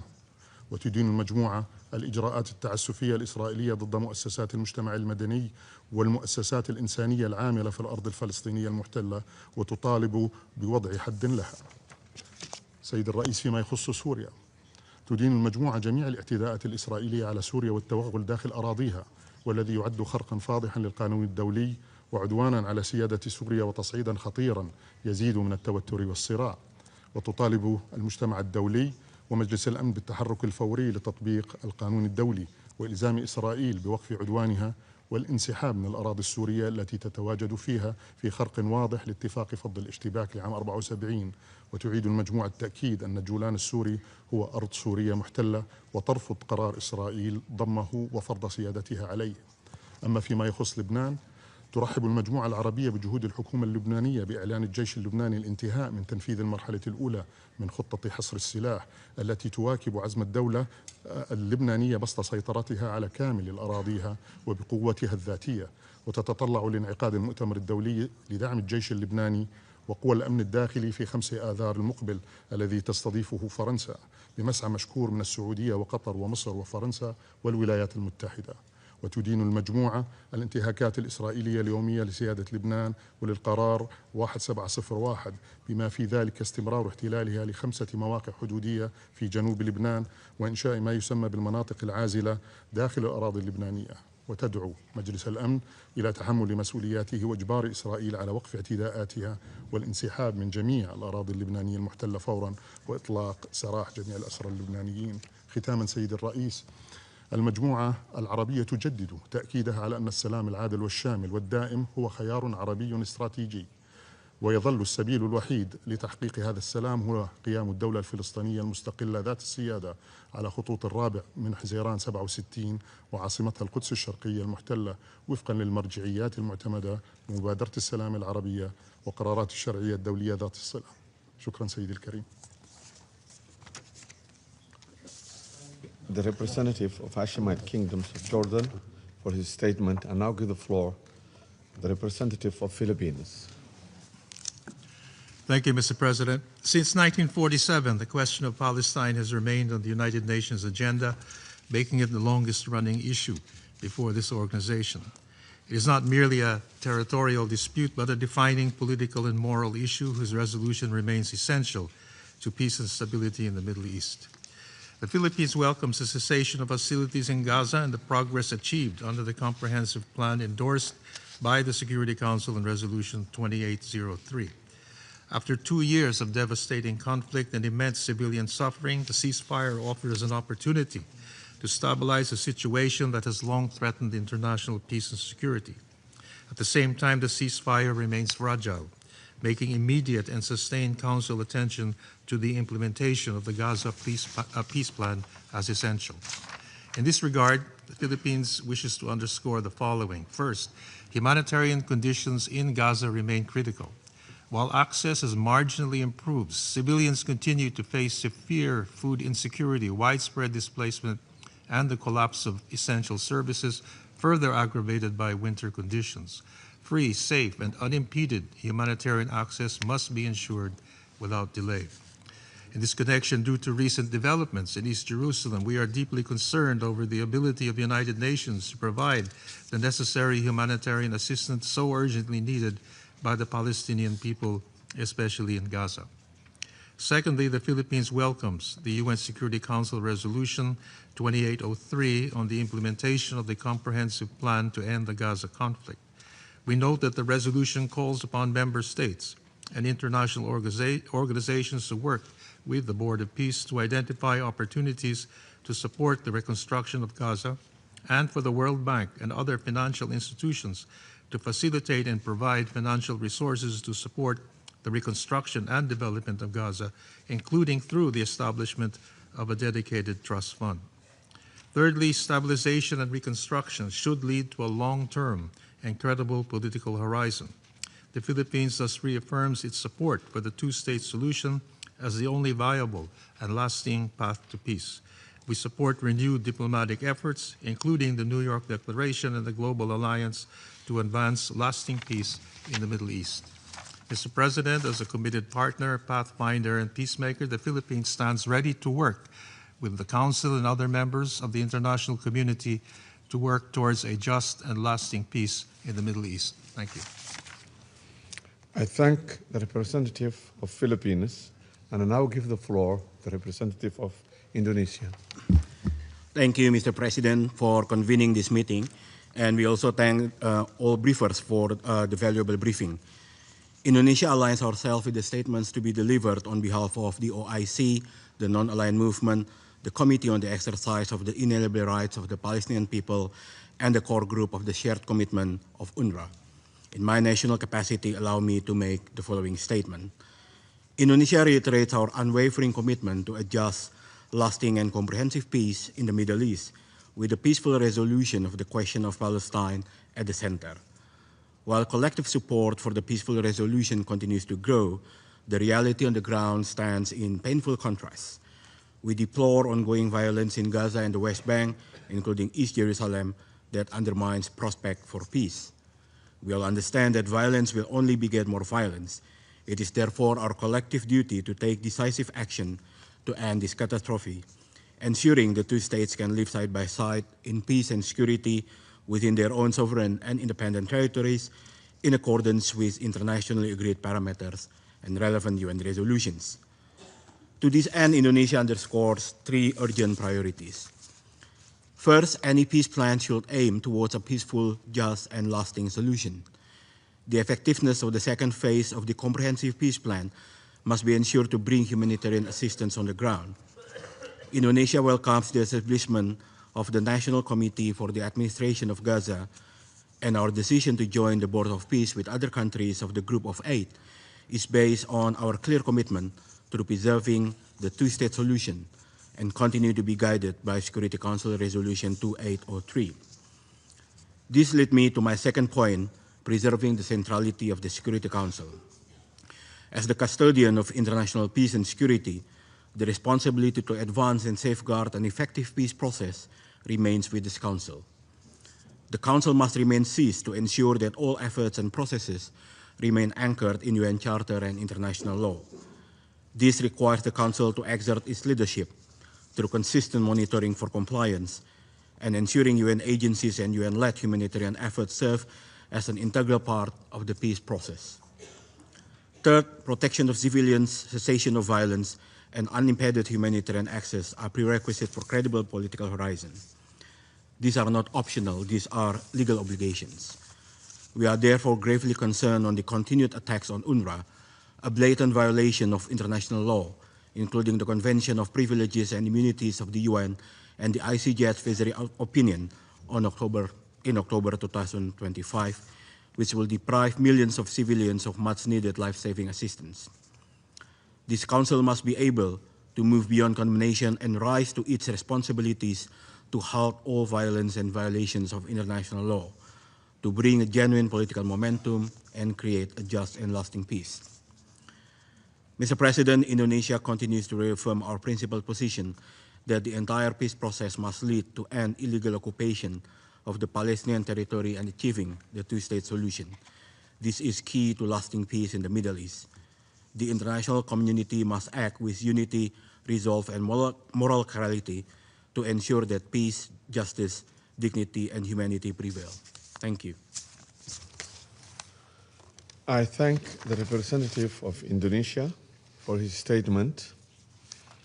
There is still a number of speakers remaining on the list for this meeting. I intend, with the concurrence of the members of the Council, to suspend the meeting until 3 p.m. today. The meeting is suspended.